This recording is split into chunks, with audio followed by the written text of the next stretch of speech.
So ayun guys, naitanim na namin yung mga kakao na daladala namin kanina. So ayan, banda rito sa may likuran na ito, mayroon kaming 5 tanim, 5 butas na taragda 2. Ayan, itong isa sa kanto na ito, kakao at saka santol na pagsama ni Mister.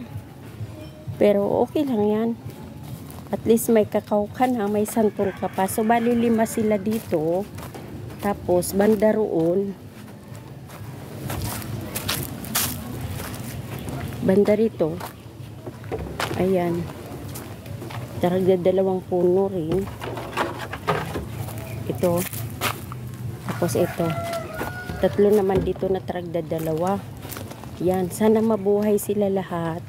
Maraming salamat sa nagbigay ng pananim. Tika lang, may shadow. So, ayan ito. Yun. 3 banda rito sa tagiliran, 5 sa likuran, at may 1 puno ng mangga. Hopefully, sana mabuhay sila at nang mayroon tayong produkto pagdating ng araw. Tapos, ito yung ano guys, yung aking kamuting kahoy. So, bali hindi namin napagtanggalan ng damo. Di na damuhan.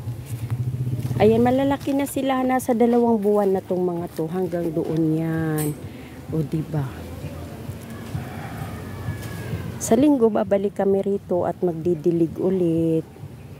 So, ayan, bye-bye na. May mangga rin dito. May lemon bandaron at saka yung rambutan.